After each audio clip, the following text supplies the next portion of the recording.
Las estrategias de lectura. ¿Qué son las estrategias de lectura? Las estrategias de lectura son métodos que permiten una mayor comprensión de un texto. Además, las estrategias de lectura son prácticas espontáneas que los lectores deben aplicar al momento de leer un texto para entender su contenido.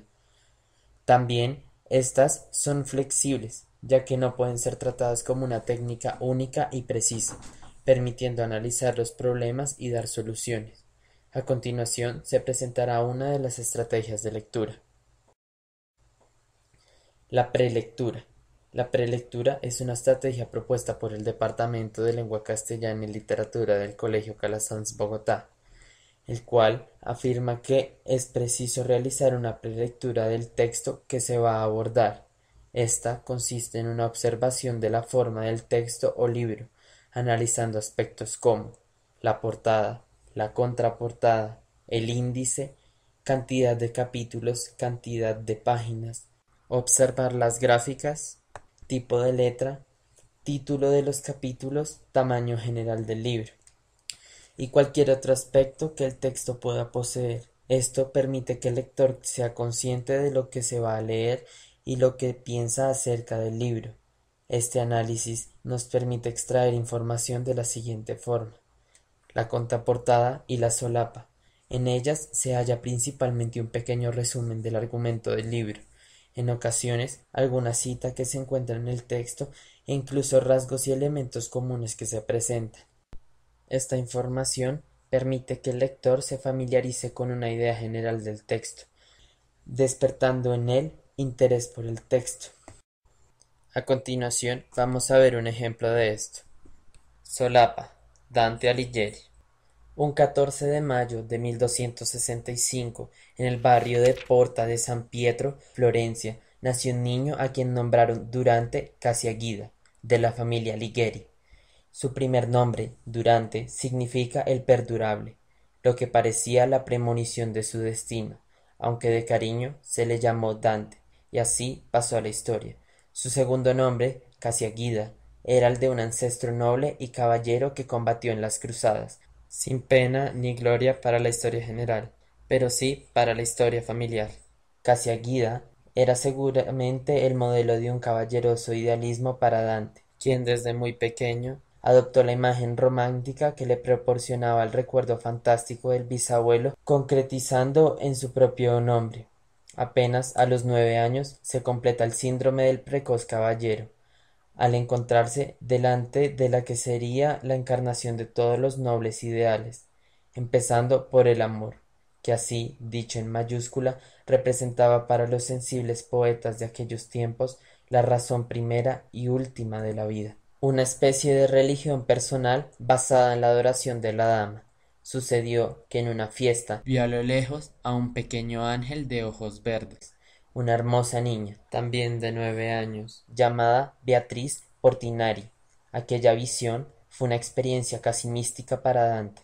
A partir de ese instante, su vida adquiere un sentido poético religioso, que determina una muy particular y platónica filosofía del amor más como un estilo de vida que como un ejercicio literario.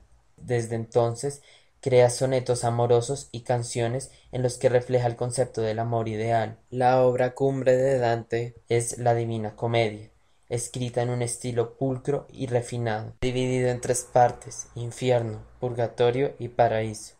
Más tarde, también en honor a Beatriz, escribe La Vida Nuova. A partir de 1295 empieza a tomar parte en la vida pública de Florencia.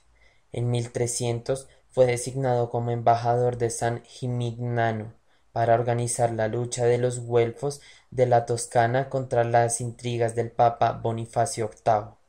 En octubre de 1301 marchó a Roma para ofrecer la paz al pontífice.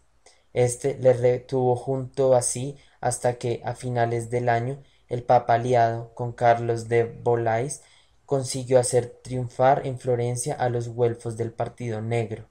Los güelfos blancos moderados, a cuyo partido pertenecía Dante, fueron desterrados, y el 27 de enero de 1302 se condenaba al poeta a multa, expropiación y exilio, Una segunda sentencia, 10 de marzo, le condenaba a ser quemado vivo en caso de encontrársele en Florencia. En sus obras, Dante hizo alcanzar el estatuto de idioma al dialéctico florentino, sentando las bases del italiano. Murió el 14 de septiembre de 1321 al regreso de una embajada en Venecia. Contraportada: La Divina Comedia. La Divina Comedia, una gran obra de la literatura medieval, es una visión cristiana profunda del destino temporal y eterno del ser humano. En su nivel más personal, describe la propia experiencia del exilio del poeta de su ciudad nativa de Florencia. En su nivel más amplio, puede ser leída como una alegoría, tomando la forma de un viaje a través del infierno, purgatorio y paraíso. El poema sorprende por su serie de aprendizaje, su penetrante y complejo análisis de problemas contemporáneos y su inventiva con respecto al lenguaje. Al optar por escribir su poema en italiano en lugar de latín, Dante Alighieri influyó decisivamente en el curso del desarrollo literario. Este momento de la naciente lengua italiana consta de tres partes: infierno, purgatorio y paraíso. El poeta describe su paso por estos mundos de la mano del poeta Virgilio y de su amada Beatriz, de una manera impactante y conmovedora, en la cual plasma las convicciones morales y filosóficas de la Edad Media, insertando también algunas ideas donde alcanza a reconocer la cultura del Renacimiento. No simplemente dio la palabra a la cultura emergente en su país, sino que el italiano se convirtió en el lenguaje literario de Europa occidental durante siglos. Como se leyó anteriormente, estos párrafos que se encuentran en las solapas y en la contraportada nos dan una contextualización y una idea resumida de la temática del texto y su desarrollo relacionado con la vida del autor. La portada, en la que se encuentra información como el nombre del autor, el título de la obra, el pie editorial e imágenes que pueden ser alusivas al contenido del texto. Esta información nos puede ubicar en un contexto, llevándonos a inferir acerca de la temática que se desarrolla en el texto.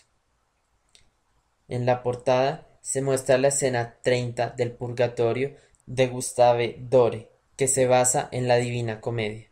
Respecto al índice, la cantidad de páginas, el número de los capítulos y el tipo de letra, podemos afirmar que son factores importantes cuando nos referimos a la estética y el orden del texto. Por ejemplo, el índice nos presenta una numeración por capítulos o temas, la cual es útil en los momentos de retomar la lectura o a la hora de sacar información específica del texto. Sobre el tipo y el tamaño de letra existe un análisis especial que permite al lector tener una noción de lo que puede encontrar al leer, es decir, responder preguntas como ¿está muy recargada la información? ¿Se ve ligera y llamativa? Y de esta manera, ¿cómo pretende organizarse para desarrollar la lectura? En este caso, se puede observar que se dividen en tres regiones, que son el infierno, el purgatorio y el paraíso, que a su vez se dividen cada una en un aproximado de 33 cantos. Además, se encuentra narrativa, seguido por el mismo texto en italiano y en prosa, que fue su forma original, como se dijo anteriormente en la solapa. Esta estrategia de lectura nos permite analizar un texto o libro únicamente por la forma, permitiéndonos inferir acerca del contenido del texto, de la temática que éste puede llegar a desarrollar, teniendo en cuenta el contexto que se puede extraer de los elementos que se enunciaron anteriormente, y de la carga de información que ésta puede otorgar. La conclusión de esta estrategia de lectura es que procesos como la prelectura son hábitos que se toman incluso sin saber la importancia que éste representa al momento de iniciar la lectura, por lo cual ésta se convierte en un ejercicio básico.